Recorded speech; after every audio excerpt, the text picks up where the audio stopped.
ஐயா வணக்கம் ஐயா. மணி சார் வணக்கம் சார். வணக்கம். இந்த தாம்பூல பிரசனம் வெற்றிலை ஜோதிடம் அறிவிச்சிருந்தீங்க. நிறைய பேர் அவ்வளவு வெயிட் பண்ணிட்டு இருந்த ஒரு பிரசனம். கண்டிப்பா கிட்டத்தட்ட 2.5 வருஷத்துக்கு அப்புறம் எடுக்கிறீங்க. ஆமா, ரொம்ப நாள் ஆச்சு எடுத்து. எல்லாரும் கேட்டாங்க பிரசன்னம் வேணும்னு. சார் பிரசன்னத்துல எல்லாருனாலே இந்த சோழி 108 இந்த ஆச்சார அனுஷ்டானத்தை எல்லாம் கடைபிடிச்சு பார்க்க முடியாது. தாம்பூல பிரசன்னம் எந்த சூழ்நிலையும் பார்க்கக்கூடிய தோஷம் இல்லை, தோஷமே கிடையாது. தாம்பூல பிரசனம் படிச்ச ஜோசியர் மீன்ஸ் ஜோதிடம் படித்த ஜோதிடர்கள், ஜோதிடத்தை தெரிந்து கொண்ட ஜோதிடர்கள், முழுமையான அடிப்படை தெரிந்தவர்கள் இந்த தாம்பூல பிரசன்னத்தில் கலந்து கொண்டு பயனடையலாம். தாம்பூல பிரசன்னம்ங்கிறது சாதாரண விஷயம் இல்லை. உச்சி முதல் உள்ளங்கால் வரை A to Z என்ன கர்மா, என்ன பிரச்சனை, என்ன தொந்தரவு, என்ன நெருக்கடி, என்ன தீர்வு, எப்படி பண்ணலாம், எதை அனுபவிப்போம், எதை தொந்தரவு பண்ணும், எல்லாத்தையுமே முழுமையா தெரிஞ்சுக்கக்கூடிய கண்ணாடி போல ஒரு கண்ணாடி போல பளிச்சுன்னு காட்டக்கூடிய ஒரு அற்புதமான ஒரு விஷயம் அப்படின்னா தாம்பூல பிரசன்ன வகுப்பு தான். இந்த வகுப்பு இவர்களுக்கு தேன் மாதிரி, தேன் நெல்லி மாதிரி. ஒரு டிஎன்ஏ கனெக்டிவிட்டி இருக்கக்கூடிய ஒரு விஷயம். ஆமா, ஒரு மனிதனுடைய டிஎன்ஏவில என்ன கர்ம பதிவு ஒளிஞ்சிருக்கோ அந்த பதிவு எப்படி தண்டிச்சுக்கிட்டு இருக்கு, எப்படி தண்டனை கொடுத்துட்டு இருக்குங்கிறத தாம்பூல பிரசன்னம் எக்ஸாக்டா சொல்லி சூப்பரா சொல்லி.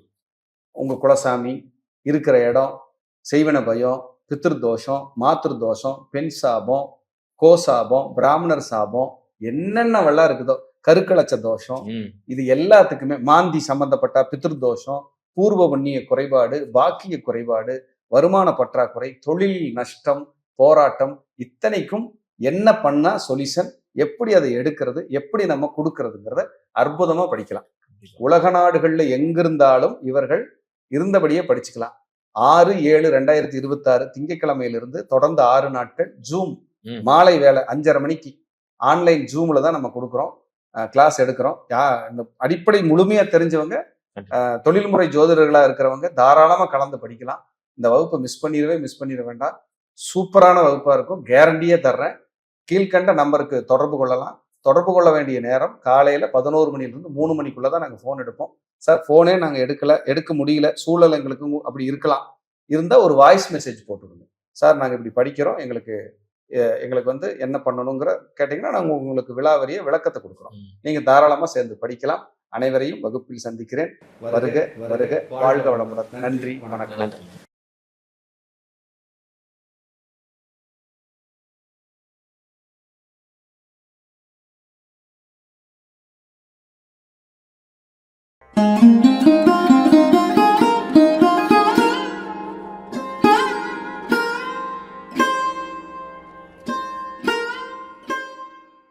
ஐயா வணக்கம் ஐயா. மணி சார் வணக்கம். வணக்கம் வணக்கம். எப்படி இருக்கீங்க? நல்லா இருக்கேன் மணி சார். நீங்க? நல்லா இருக்கு. எப்போ நல்லா இருப்பீங்க ஐயா. இன்னைக்கு ஒரு சப்ஜெக்ட், தெய்வத்தை பத்தி இன்னைக்கு பேச போறோம். கண்டிப்பா. கருப்பன். ஸோ பேரை சொன்னாலே ஒரு மாதிரி இன்னைக்கு செம வைப்ல இருக்கு. நம்ம தமிழ்நாட்டுக்கே ஒரு மிகப்பெரிய ஒரு வைப்ரேஷன் கொடுத்துட்டாங்க. சமீபமா கருப்பு படம் கூட வந்துச்சு. வந்ததுக்கு அப்புறம் தான் கருப்பரை பத்தி நிறைய தெரிஞ்சுக்கணும். அவர் யாரு, என்ன, 18ஆம் படி கருப்புனா என்ன அப்படிங்கிற விஷயம் நிறைய பேர் ஆராய்ச்சி பண்ணிக்கிட்டே இருக்கிறாங்க. இது இப்போ ஒரு ஜெனட்டிக் அப்படின்னு சொல்லும் போது ஜாதக ரீதியா நீங்க கருப்பு சாமியை எப்படி நீங்க பாக்குறீங்க? அவர் அருள் வேணும்னா நம்ம எப்படி போய் வழிபாடு பண்ணணும்? அவர் அருள் எப்படி நம்மளுக்கு கிடைக்கும்? அதை எப்படி நம்ம உணர்றது? இதை பத்தி சொல்லுங்க. அருமை. மித்ரா டிவி அன்பர்களுக்கு என் அன்பான வணக்கம். கருப்பு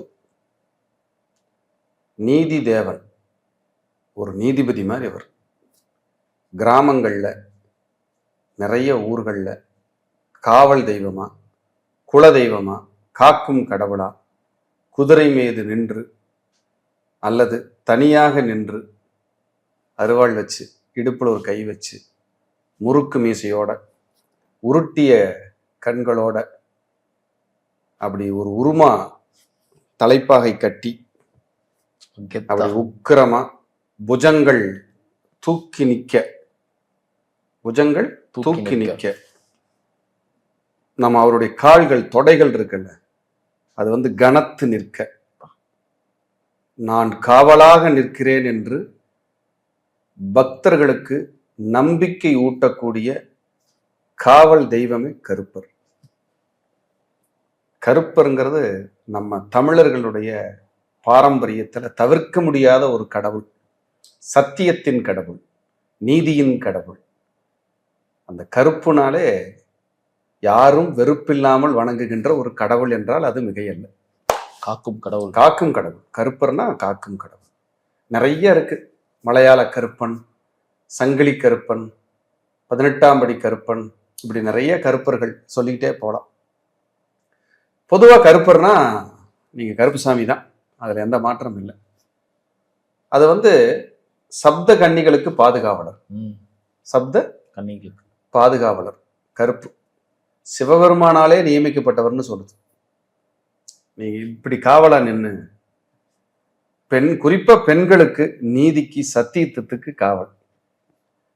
அப்படி ஒரு அற்புதமான ஒரு கடவுள். அதுலயும் இந்த 18ஆம் படி கருப்பு இருக்கு பாத்தீங்களா, இன்னைக்கெல்லாம் பேசிக்கிட்டே இருக்கலான் இருக்கும். இந்த ஒரு வருஷத்துல ஒரு தடவை ஓபன் பண்றாங்க. ஒரு 5 நிமிடம் மட்டுமே அந்த 18ஆம் படிக்கு கற்பூர தீபாராதனை காட்டி மறுபடியும் க்ளோஸ் பண்ணிடுறாங்க. அந்த கதவுக்கு தான் இன்னைக்கு அழகர் கோயிலில் கருப்பருக்கு பூஜை புனஸ்காரங்கள் எல்லாம் அருவாலாம் 20 அடி 50 அடி 100 108 அடி வரைக்கும் சாத்துறாங்க. அப்படிப்பட்ட ஒரு அற்புதமான கருப்பர் அங்கே குடிகொண்டு இருக்கார். மக்களை காக்கின்ற ஒரு கடவுளாக இருக்கிறார் அப்படின்னா அது மிகையே இல்லை. சரி, கருப்பர் நம்ம கூட இருந்தா, நம்ம வழிபாடு பண்ணா நமக்கு என்ன கிடைக்கும்? ஜாதக ரீதியாக நம்ம ஒப்பிட்டு எப்படி சொல்லலாம் அப்படின்னா, சார் உங்களுக்கு கஷ்டம்னு வந்தாலே கருப்பர்கிட்ட போய் நிற்கலாம். எனக்கு இப்படி ஒரு கஷ்டம், எனக்கு இப்படி ஒரு பிரச்சனை, நீ தான் கருப்பா எனக்கு துணையா இருக்கணும், உன்னை விட்டா எனக்கு யாரு கதி, என்னோட அம்மா அப்பா குழந்தை என்னுடைய காவல் என்னுடைய முப்பாட்டன் எல்லாமே நீ தான் கருப்பு, என் கூட இரு, என் கூட வா, என் குலத்தை காப்பாத்து, என் கூடவே இரு கருப்பானீங்கன்னா கண்டிப்பா கூட இருப்பாரு சார். இன்னைக்கு 18ஆம் படி கருப்பருக்கு போனீங்கன்னா ஒரு பெரம்பு மாதிரி வச்சிருக்கிறாங்க, ஒரு சாட்டை மாதிரி தலையில அடிச்சு கருப்பன் உன் கூட வருவான் போ அப்படின்னு சொன்னா திரும்பி பார்க்காம வந்துடணும். நம்ம கூடவே வர்றதா ஐதீகம். நான் 18ஆம் படி கருப்பரை பர்சனலா வழிபட்டு ஆகச்சிறந்த உயரத்திற்கு நல்வழி காட்டி என்னை அடுத்த கட்டத்துக்கு கொண்டு போறதுல கருப்பருக்கும் ஒரு பங்கு உண்டு அப்படின்னா அதுல மிகையே இல்லை. நீங்க யாராவது ஜாதகம் பார்க்கறதுக்கு கருப்புசாமின்னு வந்தா கூட எனக்கு மைண்ட்ல உச்சி குளிரும். பேரை படிக்கிறமே, கருப்புசாமின்னு படிக்கிறமே, கருப்புசாமிங்கிற பேர் ஏதோ கிராமத்து பேரு, என்னப்பா பேரு, அப்படி இல்லை. கருப்புசாமின்னு யார் பேர் வச்சிருந்தாலும் அது கருப்பருடைய ஆசீர்வாதம் தான், இல்லைன்னா அது வராது. அப்படிப்பட்ட ஒரு சக்தியின் உச்சம். ஒரு ஆண் தெய்வத்துல கருப்பருங்கிறது நிறைய பேர்த்துக்கு குலதெய்வமா இருக்கு. அதுலயும் அந்த கருப்பர் அமாவாசை அன்னைக்கு போய் வழிபட்டீங்க வைங்க, அப்படி ஒரு பேராற்றல். பில்லி சூன்யம் ஏவல் பயம் உங்க வாழ்க்கையில கண்ணுக்கெட்டுற தூரம் வரைக்கும் இருக்காது. அவன் பார்த்துக்குவான், அந்த கருப்பன் பார்த்துக்குவான். அப்படியான ஒரு சாமி. கருப்பன்னா சாதாரண விஷயம் இல்லை. அவர் எல்லை தெய்வம், எல்லை காவல். கருப்பர் எல்லை கருப்பன் அப்படின்லாம் சொல்லுவோம். கருப்பன் இருக்கான், தைரியமா போ, உனக்கு ஒன்றும் ஆகாது அப்படின்னு. நான் ஒரு கோயிலுக்கு போகும்போது ஒரு பெரியவர், நீங்க மகாசக்தி குபேர வாராகி கோயில் திண்டுக்கல் போனோம், ஒரு பெரியவர் ரெகுலரா அந்த 3 வருஷமா அங்க வந்துட்டு இருக்காரு, 2 வருஷமா. அவ ஒருத்தர் நான் ஊருக்கு கிளம்புற தருவாயில வேகமா வந்தார் என் பக்கத்துல. அவர் தெய்வ கடாட்சியமா இருக்காரு, எப்பவுமே அப்படிதான் இருப்பார். கையில ஏதோ விபூதி ஏதோ சந்தனம் வச்சிருந்து என் நெத்தியில வச்சு விட்டு, உன் குலசாமி ஆசி உனக்கு நிறைய இருக்கு, உன் கூடவே கருப்பன் வருவான் போ அப்படின்னு ஒரு 2 நிமிடம் அந்த அருள் வந்த மாதிரி எனக்கு சொன்னார். அப்போ அந்த கருப்புக்கு அவ்வளவு சக்தி. அவர் சொன்ன வார்த்தை எனக்கு அவ்வளவு எனர்ஜி கொடுத்துச்சு. அப்படி சாதாரண விஷயம். இன்னைக்கு கருப்பரை வச்சு நிறைய பேர் அருள்வாக்கு சொல்லிட்டு இருப்பாங்க. அதெல்லாம் இறங்கி சொல்றது தான். உண்மைத்தன்மை நல்ல தன்மை அதெல்லாம் எனக்கு தெரியாது. கருப்பரை வச்சு சொன்னா அது கருப்பு சத்தியம்தான். அவரே உண்மையானவரா இல்லைன்னா கூட கருப்பன் சொல்றது சத்தியம், கருப்பனை வைத்து சொல்வது சத்தியம். அவர் உண்மையானவரான்னு எனக்கு தெரியாது சொல்றவங்க. ஆனா கருப்பன்கிற பேரை யூஸ் பண்ணி, கருப்பருங்கிற வார்த்தை யூஸ் பண்ணி சொன்னா அது படிக்கும். நானே பிரசன்னம் பார்க்கும்போது கருப்பா என் வாக்குல நின்னுப்பா அப்படின்னு கூப்பிட்டு தான் சொல்றேன். இன்னைக்கும் சபரிமலையில 18ஆம் படி கருப்பருக்கு தானே முக்கியத்துவம். தேங்காய் உடைச்சிட்டு தானே மேல ஏறுறோம். 18ஆம் படிக்கு காவல் அவர் கருப்பர். ஐயப்பனுக்கு 18ஆம் படிங்கிறது அப்புறம் தான், கருப்பனுக்கு தான் முதல்ல 18ஆம் படி, அப்புறம்தான் ஐயப்பன். கருப்பருக்கு அப்படி ஒரு தாற்பயம், அப்படி ஒரு சக்தி. தமிழர்களின் பாரம்பரியத்தில் குருதியில் ரத்தத்தில் கலந்த ஒரு காவல் தெய்வம் இருக்கிறது என்றால் அது சாக்சாத் கருப்பர் தான். அதுல எந்த மாற்றம் இல்லை. அந்த கருப்பரோட வேலை என்னன்னா எல்லை காவலர். அந்த எல்லையை காப்பாற்றி நம்மளை அப்படி காக்கும் கடவுளாக, நம்ம குடும்ப வம்சத்தை காக்கின்ற கடவுளாக கண்டிப்பா இருப்பார். அதுல எந்த மாற்றம் இல்லை. வாக்கு பலியத்தை கொடுப்பார் சார். நீங்க போய் நின்று பேச தெரியல, பேச முடியல, பயமா இருக்கு, எங்காவது பேசுறதுக்கு, கருப்பா அப்படின்னு கூப்பிட்டீங்கன்னா அந்த வாக்குல வந்து நின்றுவார். நானே சொல்றேனே, பிரசன்னம் பார்க்கும்போது கருப்பா அப்படின்னு கூப்பிடுவேன், கண்டிப்பா வந்து வாக்குல நிற்பார். என் தெய்வம் வாராகியும் கூப்பிடுவேன், வந்து நிற்கும், பேசும், சொல்லும். நான் உணர்ந்திருக்கேன். அதுக்காக அது அருள் வாக்கு கிடையாது, அந்த இன்ட்யூஷன் பவர், அந்த அவங்களோட ஆசீர்வாதத்தை நான் வாங்கினேன்னு ஒரு ஃபீல், அதுதான் வாராகி. அப்புறம் கருப்பர், கருப்பரை பற்றி பேசிட்டு இருக்கிறோம். கருப்பரை பற்றி, கருப்பர் தான் எல்லாம், அது வேற மாதிரி. எத்தனையோ தெய்வ ஆலயங்களில் கருப்பர் காவல் தெய்வமாக உட்காந்துருக்காரு. அதெல்லாம் மறுக்கவே முடியாது. சில இடத்துல உருவமே இருக்காது, பீடம் மட்டும் இருக்கும், உருவம் இல்லாமல் கடம் மட்டும் வச்சு கும்பிட்டுருப்பாங்க. அது கருப்பர். இந்த கருப்பர்கிட்ட போய் நின்று அப்படி அந்த பெரம்பெடுத்து அப்படி ஆடி கருப்பா அப்படின்னாங்கன்னா போதும், வேற மாதிரி வைப்ரேஷன்ஸ். கருப்பர் வருவார், இறங்குவார், இறங்கி சொல்லுவார். அப்படிப்பட்ட ஒரு காவல் தெய்வம் சார் கருப்பர். அவர் பாருங்க சனியோட அம்சமா இருக்காரு. யாரு? சனி. ஏன்னா கருப்பு, சனியும் கருப்பு நிறம், சாமி பேரும் கருப்பு. யாரு, நான் நிறைய பேர் சொல்லுவேன், உனக்கு சனி திசை நடக்குதா, சனியினால பிரச்சனை இருக்கா, நேர கருப்பர்கிட்ட போய் நின்றுவான். 2 பேரும் நீதிக்காக நிற்கிறாங்க. நீதிக்காக நிக்கிறவங்க தானே. இவர் நீதி தேவன், இவர் நீதி கிரகம். அப்ப கருப்பர்கிட்ட போய் நின்றுவா. கூரை இல்லாத, மேற்கூரை இல்லாத தெய்வங்கள் அனைத்துமே சனியினுடைய அம்சம்தான். ஐயனார், சுடலை மாடன், கருப்பன், இதெல்லாம். அப்ப கருப்புங்கிறது அதான் வெறுப்பு இல்லாம அருள் புரிபவர். யாரு போய் நின்று கருப்பான்னு கூப்பிட்டீங்கன்னா எதிரியா இருந்தாலும் கரிசனம் காட்டிடுவார். அப்படி. ஆனா அவர்கிட்ட ஒன்னே ஒண்ணுதான், நீங்க வேண்ட வேண்டுதல், நீங்க செய்யற கோரிக்கை நியாயமானதா இருக்கும். நீங்க தவறான இடமா இருந்ததுன்னா அவர் ஒத்துக்கவே மாட்டார். உங்களுக்கு அது ஆப்போசிட்டா திரும்பிடும். இன்னொருத்தன் அழிக்கணும், இது பண்ணணும், அழிக்கணும், அவன் வேண்டான்னு நினைக்கணும். அல்ல இல்ல, நீங்க நியாயமான கோரிக்கை, கோர்ட்டு கேஸு வம்பு வழக்குன்னு ஏதாவது நீங்க கஷ்டப்பட்டுட்டு இருக்கிறீங்க, எனக்கு தீரவே மாட்டேங்குது, எனக்கு ஏதாவது விமோச்சனம் இல்லையானா நீங்க கருப்பர்கிட்ட போய் நின்னுங்க சார். சரியான கிழமை சனிக்கிழமையும் அமாவாசையும். நிறைய பேர் வெள்ளிக்கிழமை பூஜை பண்ணிட்டு இருப்பாங்க கருப்பருக்கு, அது அவங்க பாரம்பரியம், அதில் நான் தலையிடவில்லை. ஒரு ஜோதிட ஆராய்ச்சியாளராக நான் சொல்றேன், சனிக்கிழமையும் அமாவாசையும் கருப்பருக்கு உகந்த நாளே. நீங்க வயலூர் முருகர் கோயிலுக்கு போனீங்கன்னு வைங்க, வெளியில வந்தீங்கன்னா நேர ஆப்போசிட்ல கருப்பர் தான் இருப்பார், அந்த பீடத்துல உட்கார்ந்துருப்பார் கருப்பர். அந்த கருப்புக்கு அவ்வளவு சக்தி. எங்க இல்ல கருப்பு சொல்லுங்க, எங்க இல்ல கருப்பு? கருப்பர் வந்து எல்லா பக்கம் இருக்கிற புஜங்கம், அப்படி அப்படி தோள்களை தூக்கி உயர்த்தி அப்படி அருவா வச்சு அப்படி நிப்பார் கருப்பர். ஏன் என் குருநாதர் ஜி.கே. ஐயா ஒரு கருப்புசாமி மாதிரி அவர், அவங்க குலதெய்வம் கருப்புசாமி. அவர் இடத்துல அவங்க கருப்பங்கிட்ட வச்ச அருவாள் அந்த இவ்வளவு பெரிய உயரத்துல அவங்க பூஜா ரூம்ல எப்பவுமே இருக்கும். அதை தொட்டு வணங்கிட்டு தான் அவர் பிரசன்னமே பார்ப்பார். கருப்பை வந்து வாக்கில் உட்காந்துருவோம், சொல்லிக்கிட்டே இருப்பார். அது மாதிரி தான் கருப்பனை கூப்பிட்டா வருவார், வந்து வாக்குல நிற்பார், வாக்கு சொல்லுவார். நான் ஜோதிலிங்கம், நான் பெரிய நாலேஜா இருக்கிறேன், நான் பெரிய அப்பா டக்கரு, அதெல்லாம் பொய், அதெல்லாம் குப்பை. தெய்வம்தான், தெய்வம்தான் அந்த வாக்கு சொல்லுது. விளக்கேற்றி வச்சு நான் வாக்கு சொல்றேன், வந்தவங்க நல்லா இருக்கணும், வழிகாட்டு தெய்வமேன்னு உட்காருவோம் பாருங்க. அவங்க போய் ஒரு பரிகாரம் பண்ணி விளக்கு போட்டால் கூட நல்லா இருப்பாங்க சார். இதுல எந்த மாற்றமும் இல்லை சார். கருப்பருக்கு அப்படி ஒரு தாற்பயம் சார். அடுத்தது வந்து சார், தவறுக்கு தண்டனை கொடுக்குறவர் சார். தொழில்ல லாஸ் ஆயிடுச்சு, நஷ்டம் அடைஞ்சிட்டேன், தொழில எனக்கு ஒரு விருத்தி பண்ணி கொடு, எனக்கு ஏதாவது ஒரு வழி சொல்லுன்னா கருப்பர் வழி சொல்லுவார் சார்.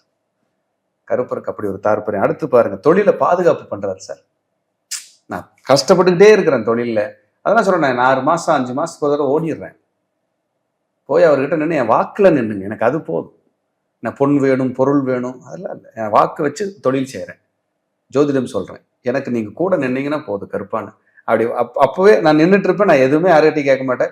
உடனே அந்த பூசாரி ஒருத்தர் வருவார், அந்த தலையில இப்படி வச்சு அப்படி அடிப்பார், உங்க கூட கருப்பன் இருக்கா போ அப்படிம்பார். எனக்கு அந்த ஆசீர்வாதம் போதுன்ட்டு போடோடி வந்துடுது. கருப்பருக்கு அப்படி ஒரு இது இருக்கு, அப்படி ஒரு சக்தி இருக்கு. நிறைய குழந்தைங்க திருந்தலை, பிரச்சனை பண்ணுது, டிஸ்டர்பா இருக்கு, கருப்பங்கிட்ட போய் நின்று கேளுங்க, திருத்துவாரு, உருட்டுவாரு, கண்ணை முறைப்பாரு, மிரட்டுவாரு, உடம்புக்குள்ள பூந்தவனை சரிப்படுத்துவார். உன்னை காலி பண்ணணும்னு நினைக்கிற எதிரி, நீ நியாயமானவனா இருக்கிற அப்படின்னா அந்த எதிரியை காலி பண்ணிடுவார், ஏதோ ஒன்று தொந்தரவு பண்ணிடுவார். அப்படி நிறைய பாருங்க, நிறைய இடத்துல கேள்விப்பட்டிருப்போம், ரோடு போட வந்தாங்க, அந்த ரோடை வந்து கோயிலை இடிக்க சொன்னாங்க, அந்த அதிகாரிக்கு உடம்பு சரியில்லாமல் போயிடுச்சு, அப்புறம் அவர் விட்டுட்டாரு, அப்புறம் கருப்பங்கட்டை வந்து அவருக்கு ரெடியாச்சு, அப்புறம் ரோட தள்ளி பின்னாடி போட்டாங்க. இப்படி கேள்விப்பட்டிருக்கோம். கண்டிப்பா கண்டிப்பா. இது சேலத்துல இருக்கிற வெண்ணங்குடி முனியப்பன் கோயிலுக்கு இந்த ஹிஸ்டரி இருக்கு. அப்படி அந்த கருப்பர் வந்து அவரை டிஸ்டர்ப் பண்ணீங்கன்னா அவர் சூப்பரா டிஸ்டர்ப் பண்ணுவார். அவரை நம்பிட்டீங்கன்னா உங்களுக்கு சூப்பரா நம்பிக்கைக்குரியவரா மாறிடுவார். அவருக்கு படையல் அசைவ படையல் தான். சுருட்டு, மதுப்பிரியர், அப்புறம் மாமிசம். மாமிசம், இதுதான் அவருக்கு பிடிக்கும். உங்களுக்கு பிடிக்கலையா, நீங்க கவலையே பட வேண்டாம். வெண்பூசணி, எது வெண்பூசணி 1000 கடா வெட்டுறதுக்கு சமம். வெண்பூசணி வெட்டுனீங்கன்னா 1000 கடவுள். கெடாய் வெட்டுறதுக்கு சமம். அது சைவ பலி. வெண்பூசணியை வெட்டி சிகப்பு தடவி கருப்பனுக்கு படைச்சிட்டு வழிபாடு பண்ணிட்டு வாங்க. ஒரு கருப்பு வஸ்திரம் சாத்திட்டு வாங்க கருப்பருக்கு. அவர் ஆயுதம் கொடுங்க, அருவா ஆயுதம் கொடுங்க, கொடுத்துட்டு வாங்க. அவர் கூடவே இருப்பார் சார். அப்படிப்பட்ட அப்புறம் என்ன செய்வார்? அப்படி கும்பிட்டு வந்தா உங்க கனவுல வருவார். உங்க கனவுல வருவார். வந்து உங்களுக்கு அருள் கடாட்சம் செய்வார். இதுல எந்த மாற்றமும் இல்லை. அவர் ஆக்சுவலா வந்து ஒரு தைரியத்தை கொடுக்குறாரு இல்லைங்களா? வீரம் சார், பராக்கிரமம், தைரியம் சார். கருப்பரை கும்பிட்டோம், இனி நமக்கு ஒன்றும் நடக்காது, நம்ம நல்லா இருப்போம் சார். ஐயப்பன் கோயிலுக்கு போன 90% மேல் மக்கள் நல்லா இருக்காங்க.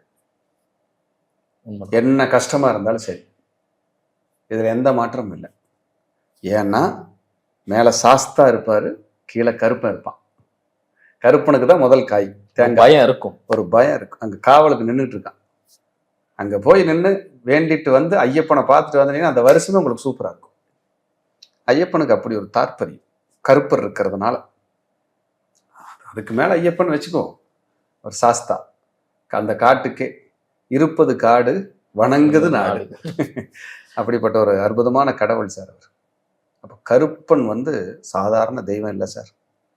இந்த நிகழ்ச்சியை பார்த்துட்டு இருக்கிற என் அன்பு மக்கள், என் அன்பு வாடிக்கையாளர்கள், நீங்க கருப்பர் கிட்ட உங்களுக்கு என்ன கஷ்டம் இருந்தாலும் சரி போய் நின்னுங்க. 2 சொட்டு கண்ணீர் அவர் கேட்கறது அவ்வளவுதான். 2 சொட்டு ஆனந்த கண்ணீர். என் கூட இரு, எனக்கு கூடவே பக்கபலமா இருந்து வேண்டிக்கிட்டீங்கன்னா குலதெய்வமா நின்று உங்களை காப்பாத்திட்டு போயிடுவார் சார். அத்தனை சாப கோப தோஷங்களும் கருப்பரின் அருட்பார்வையால் முறியடிக்கப்படுகிறது. நண்பர் தானே சார் எழுதியிருக்காரு பாட்டு. பா விஜய் சார் வந்து நண்பர் தான் எழுதியிருக்காரு. இப்ப கருப்பு படம் வந்துச்சு இல்லையா, பயங்கரமா எழுதியிருக்காரு லிரிக்ஸ். அப்பா ஆமா, பா விஜய் சார் தான் எழுதியிருக்காரு, பிரம்மாண்டமா எழுதியிருக்காரு. அப்படி மணி சார், கருப்பருடைய அருட்கடாட்சம் மிக பிரம்மாண்டமானது சார். பயத்தை நீக்கிடுவாரு, சத்தியத்துக்கு கட்டுப்படுவாரு, உங்களையும் ஒரு சத்தியவானா மாத்திடுவார். அதனால எதை பத்தி கவலைப்படாதீங்க. கருப்பர் இருக்க கவலையே. உண்மை உழைப்பு நேர்மையோட போய் நின்னுங்க. கருப்பை மாதிரி அள்ளி கொடுக்கறதுக்கு இந்த பூலோகத்திலேயே தெய்வம் கிடையாது. அப்படிப்பட்ட கருப்பரை இந்த நன்னேரத்திலே வணங்கி மகிழ்ந்து, என்றும் கருப்பரின் அருட்கடாட்சம் எனக்கும் உங்களுக்கும் இந்த நிகழ்ச்சி பார்த்து கொண்டிருக்கிற அத்தனை குடும்பத்தாருக்கும் கருப்பரின் அருட்கடாட்சம் நிறைய நிரம்ப கிடைக்கட்டும் என்று சொல்லி மீண்டும் ஒரு நல்ல பதிவிலை சந்திக்கிறேன். நன்றி, வணக்கம், வாழ்க வளர்க.